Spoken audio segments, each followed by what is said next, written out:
The 1970s saw an emergence of young talent into the Royal Opera House. It was a period of change for the Garden, and Dame Kiri Te Kanawa played a crucial part in the decade of revival.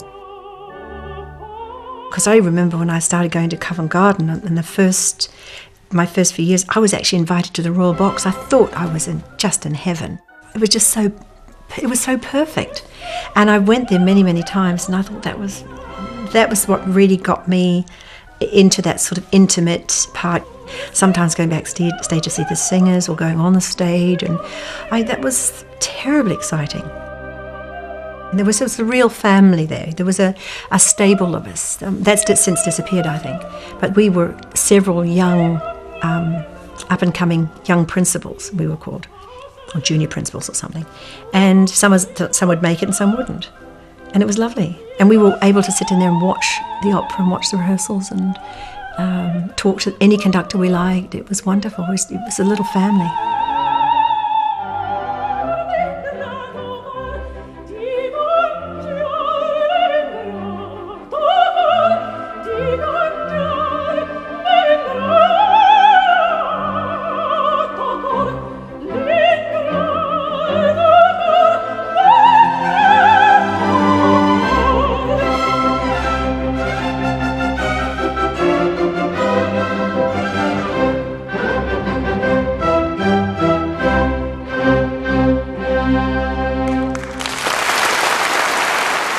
Kiri's reputation as a singer of Mozart grew.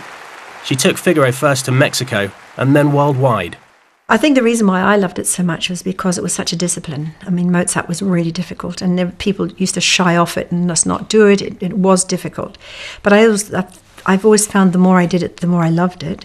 But also the more I heard people who I thought, well, why can't they sing Mozart? And I'd hear them sing it.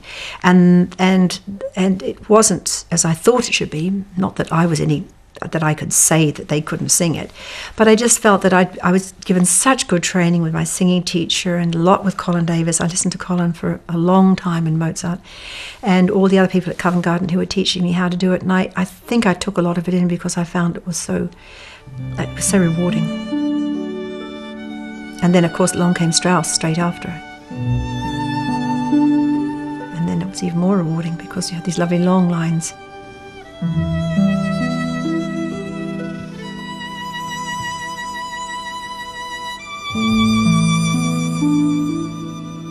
This very beautiful music.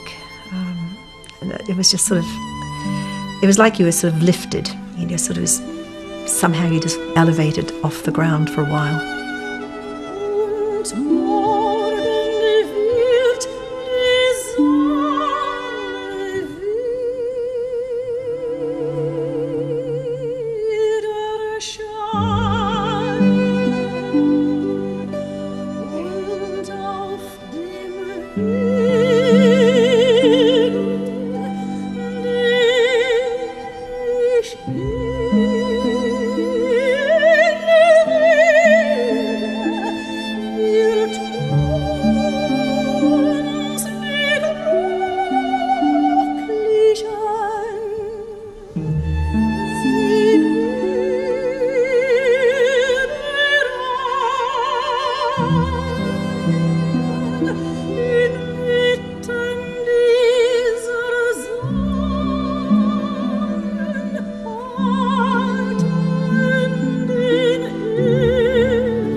Strauss's work fitted perfectly with Kiri's voice. It was a love affair with the music and the style which matched her precise but fluid delivery. It sat comfortably for me. He wrote it in the same places where my voice, I could use my voice. See, some voices, they don't sit up there where he put it. They might sit a note higher or half a note lower. But in my case, it was sitting right in the comfortable shoes position. It was just nice.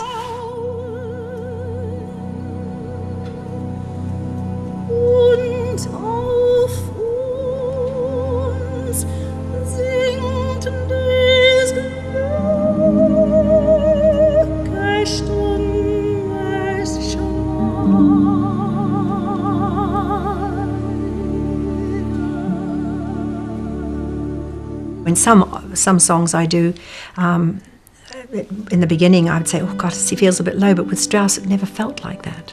You can't push your voice in an area that it's not comfortable. It just doesn't work. If your voice just doesn't sit on that bit of air, it just doesn't work. You know, it's like a size 12 to a size 14. And you're basically size 14. It's like pushing yourself into size 12 and thinking, of course it fits. Yes, of course it fits. You know you're uncomfortable for the whole night.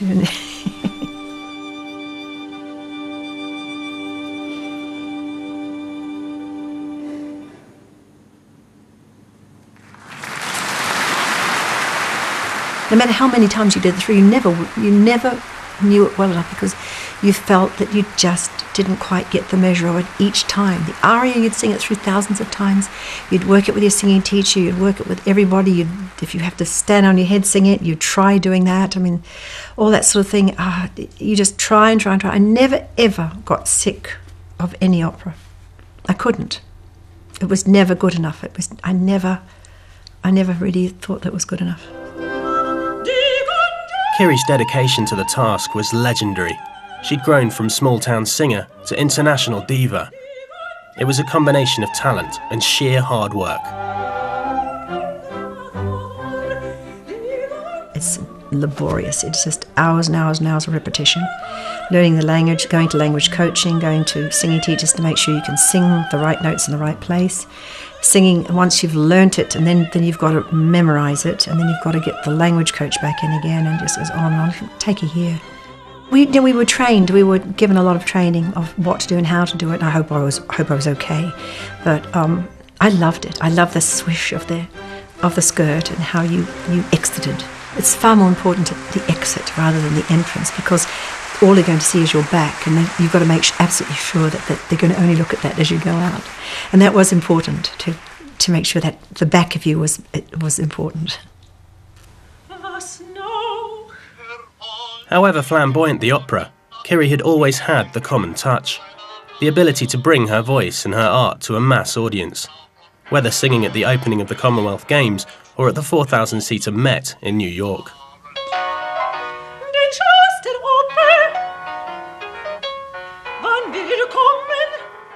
In an art form often thought of as inaccessible and highbrow, Kiri is bent on increasing accessibility without compromising on quality. People have got to connect with it. They need to feel they must go. Whereas a lot of people think, oh, I'm going to the opera night tonight and I really don't want to go because the boss's wife's invited us all and things like that. And you don't want them to feel like that. You actually want to think, gosh, this is wonderful. Because it's like when I would do Capriccio, I said I really want subtitles or surtitles. But they see the audience feel as though they know what you're talking about because they're just reading it and they can refer to it or not. And I thought that opened up a huge amount of people who would not normally come to the opera. They felt they were involved, and I've always felt that anything that brought the audience in was good, as far as I was concerned.